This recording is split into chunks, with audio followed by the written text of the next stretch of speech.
Hey guys, welcome back to the Homestead fam. My name is Mel and I wanted to show you how I am going to dry some herbs today. So we are out at our greenhouse and I'm going to take you along inside, show you the herbs we have growing and how I am going to harvest them and then head on inside and preserve them. So let's get into it.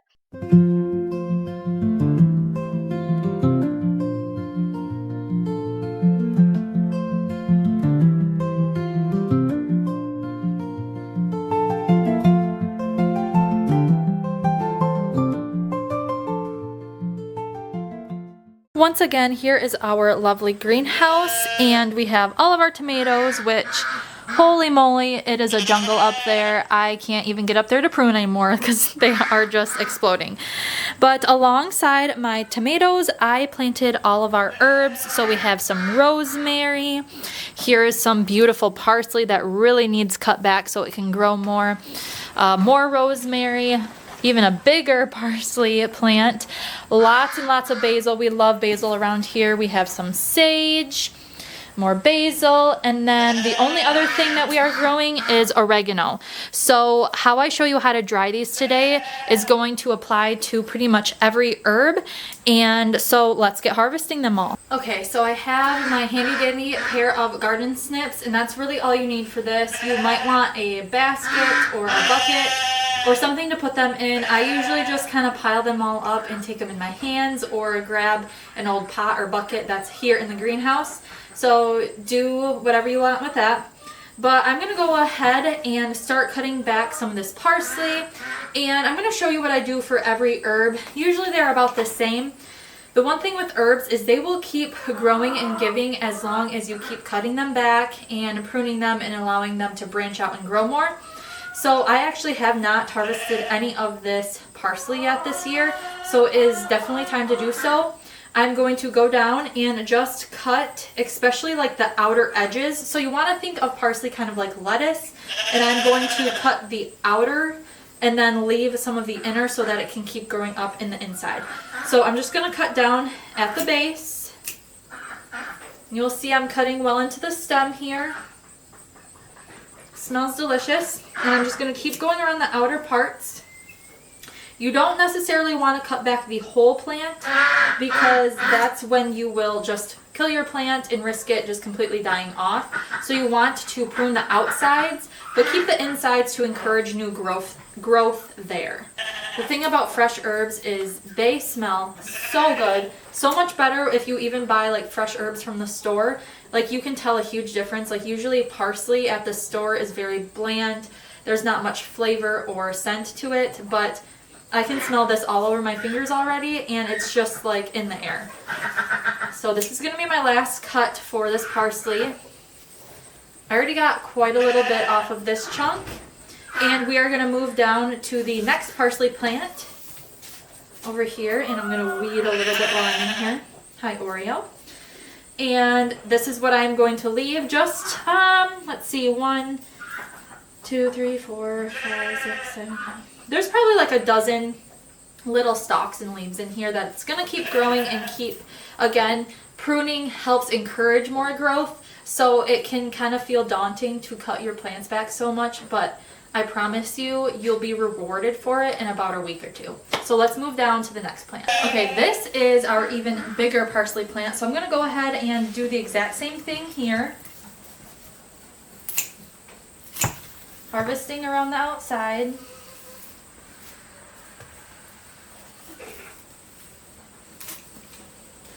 Leaving all of the little ones in here. You can see very closely in here that there's little ones coming up. So we want to keep all of that in there and just cut these mature ones on the outside.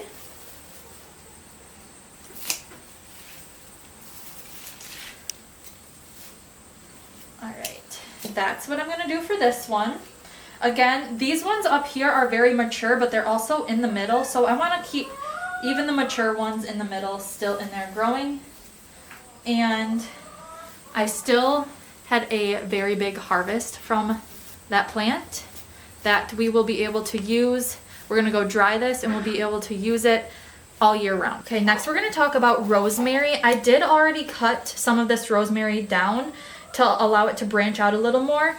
And it looks like I cut this one down because you can see that it's small and there's little sprigs coming out the side. But it looks like I missed some on the outside. So I'm going to go ahead and cut this down a good ways down here. Rosemary smells so good. It's probably one of my favorite herbs just because of how strong, and I just love the scent and the taste. Rosemary works well for a lot of dishes. I like it on pork a lot, but you can also put it in like a simmer pot to really make your house smell really nice. So multiple different uses for this. So then this is going to, where I pruned it, it's going to branch off here and keep giving us some beautiful rosemary for probably another month or two. All right, this rosemary plant is the perfect example of pruning and how it will branch. So about a month ago, I came out here and I harvested some of this rosemary right here. This was just one stalk. And from that same stalk down here, all of these little shoots came out. And that is now more rosemary that I can harvest. Okay, now we're gonna head over to this basil, and as you can tell, it needs some love and attention. Basil just goes like crazy and we cannot keep up with it. So I'll come out here and just pinch off like the flowering parts just to keep it growing and keep it happy, because once it starts to flower, then it's not going to produce the beautiful basil leaves that we want. So I'll come out and do that every once in a while, but it needs a good harvesting. So I'm going to do a very deep harvest on this because it needs it, and it again will come back and produce more and more throughout the next month or so. So I'm going to cut way down on some of these stalks. And on these bottom ones, I'm going to leave at least a couple leaves, so that it does have room to branch off and become bushier and produce more leaves. So we're gonna keep cutting. Actually, just gonna cut that whole one off. Again, this is daunting, but trust me, it needs it really badly.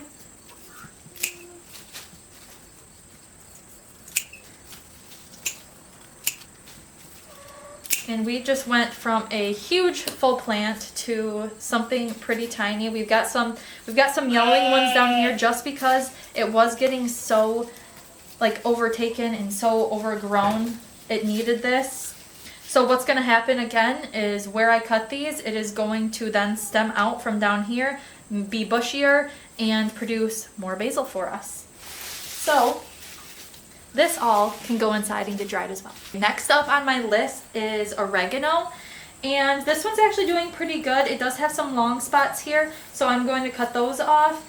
And I did already harvest some oregano early this year, so it's starting to branch off a little bit more, but it's been probably at least a month, so it could use another good harvesting and pruning. So again, deep into those stems, especially on those long ones, and you're just going to trim these big long stems, and these are also going to then branch out, create more stems, more oregano for us. Again, like I said in the beginning, all herbs are very similar on how you are going to harvest them and dry them. The last one we have is sage, which is down here. And I have not harvested this one yet, and I mainly, on the sage, you want the leaves, so I'm going to go in and cut the bigger ones. Sage is so nice. I love sage for any like Thanksgiving or Christmas dish. It's just makes a dish to me, especially in Oreo, especially in like stuffings, and again with pork, and I just think it's such a good combination. So listen, this guy loves attention, but he gets so feisty. Okay, so I'm gonna cut these off down here, and these will branch out up at the top too, and I will come show you what these look like. So this is what the sage looks like.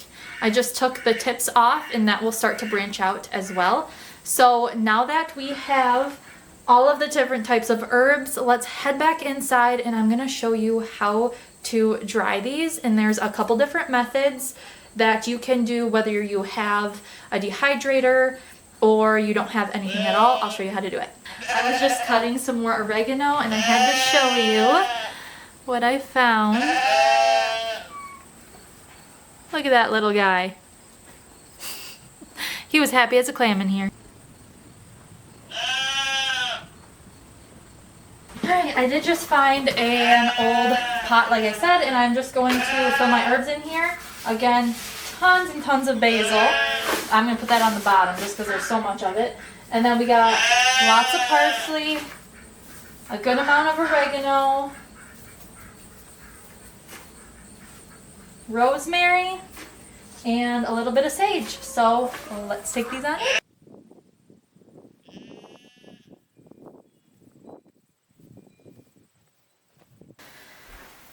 Alright, we are back inside, and all I'm going to do now is just give my vegetables or my herbs a good rinse. That way we can get off any like bugs or dirt that might be sitting on there, just like we saw with our friendly little grasshopper.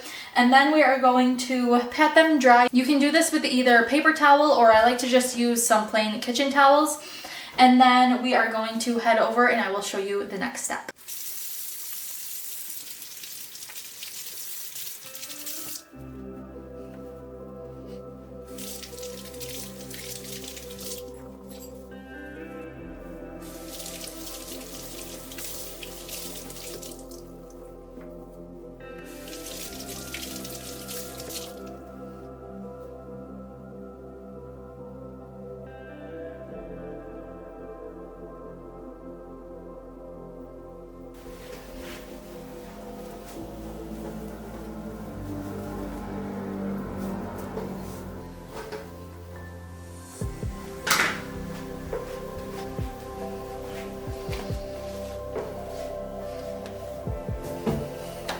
So we have all of our herbs here. I am keeping some of my basil separate because I had so much. I think I'm gonna make some homemade pesto with it.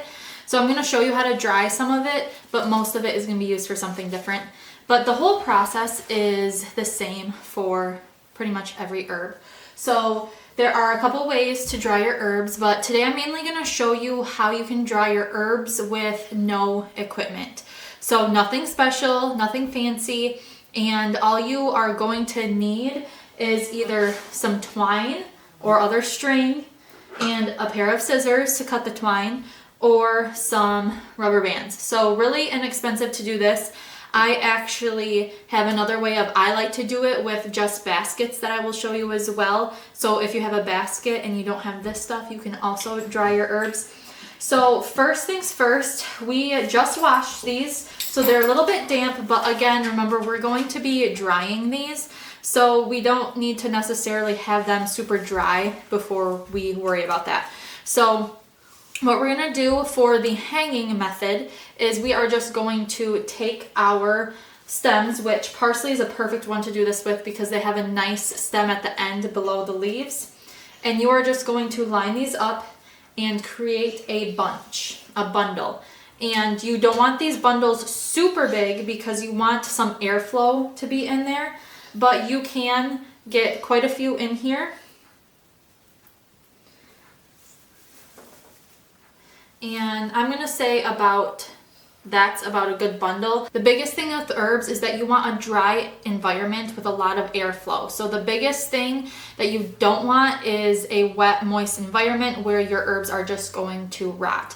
So make sure you pick a spot that is open to the air, isn't humid, and that it can really get that air in there. And you don't want something super hot where they just wilt either. So think about that when you are placing these somewhere.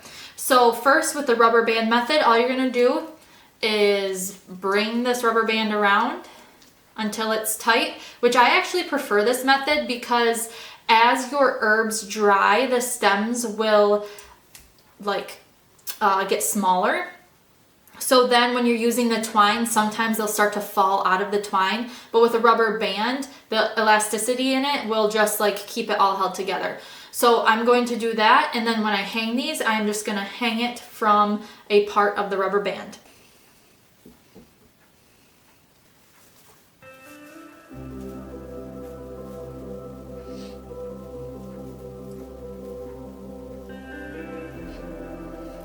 rubber band this around. It looks like I'm going to get 3 bunches of parsley, which I am very happy with.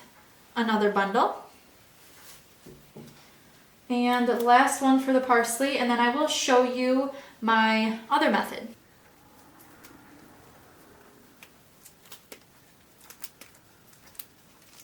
All right, we have 3 beautiful bundles of parsley.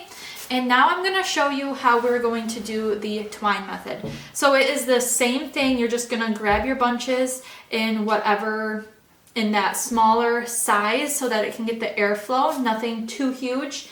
And we are just going to hang them upside down. I'm actually going to wait on the rosemary because I really like drying my rosemary in the method I'm going to show you next.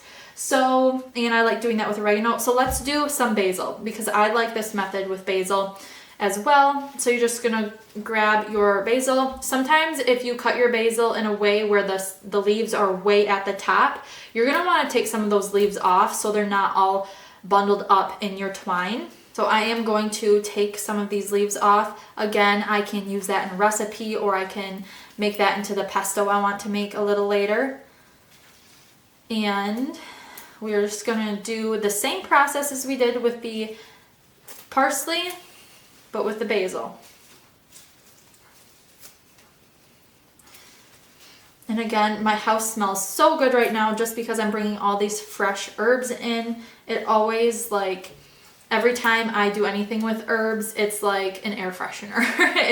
It stays in the house for a long time. And when you, in the room that you decide to dry your herbs in, you'll smell it the whole time you have it hanging up and drying. It is so good to smell. Okay, so what we're gonna do is we're just gonna take a piece of twine and then we're just gonna wrap it up and tie the stems together. So the same process, just with twine instead of rubber bands. And you can probably already see why I prefer the rubber bands because they are just easier to stick on there. They hold a little better.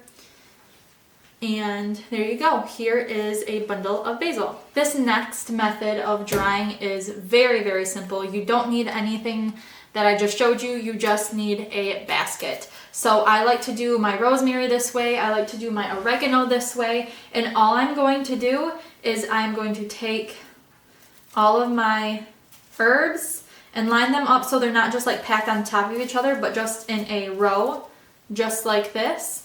And I'm gonna just let them air dry just like this until they become crisp and nice. Again, you don't want a humid area. You also don't want them in direct sunlight. So keep them in a room that's a little cooler, that is out of direct sunlight, and that is dry. That's the biggest portion, is dry. And this will then, I have some oregano that is already dry and ready and done, will then dry and look like this. These are actually ready to take off the stems and use. I usually like to take them off and then blend them in a blender and just use them like any other herb you would buy from the store. So these are actually ready, and that is the method I used for this oregano as well. I just hang the basket somewhere, and I am going to do that for this oregano as well. So I'm just going to take this that's already dry out, and I'm going to process that in a little bit here. And now I'm going to line up my oregano just like I did my rosemary.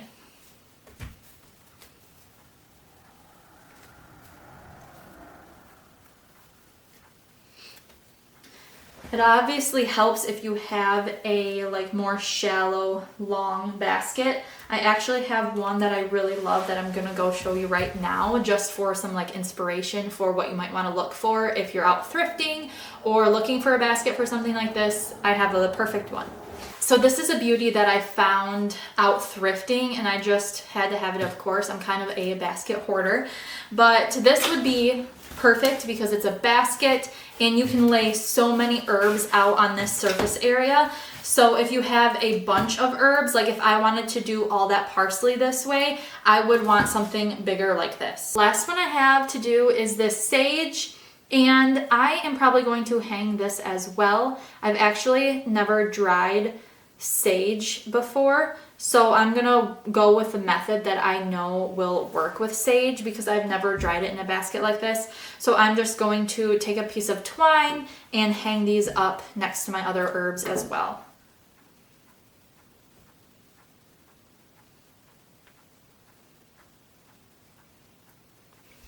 All right, and that is it for air drying your herbs.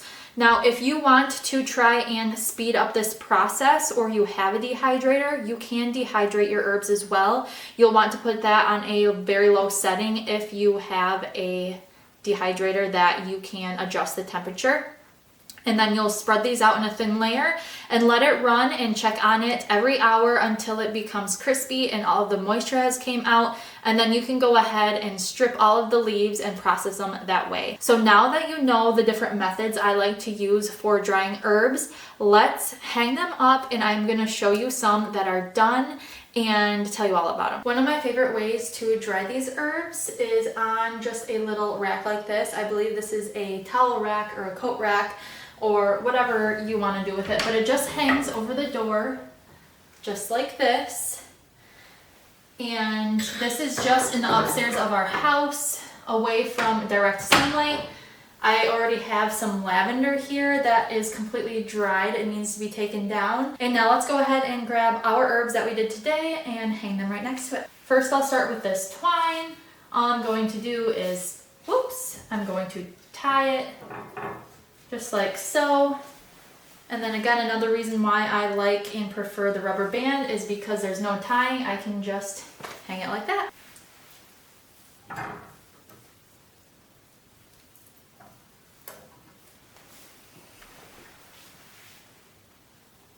Okay, now we have all of our beautiful herbs hung and they're ready to dry. We are gonna let these dry for probably a couple weeks, but all you're gonna have to do, depending on the humidity in your air, how hot and cold it is, that really affects the timeline. So all you're gonna wanna do is make sure to check on it every few days and see how they're doing. Once they are super dry and almost like crispy to the touch, you can go ahead, take them down, strip the leaves from their stems, and use them however you like. Again, I like to take my leaves, put them in my blender, blend them up so it's a very fine herb, just like you would find anything in the grocery store, and use them just like that, but it came fresh from your garden. All right, as promised, I wanted to quickly show you some of the herbs, how they will end up when they are done drying, and show you what to do with them.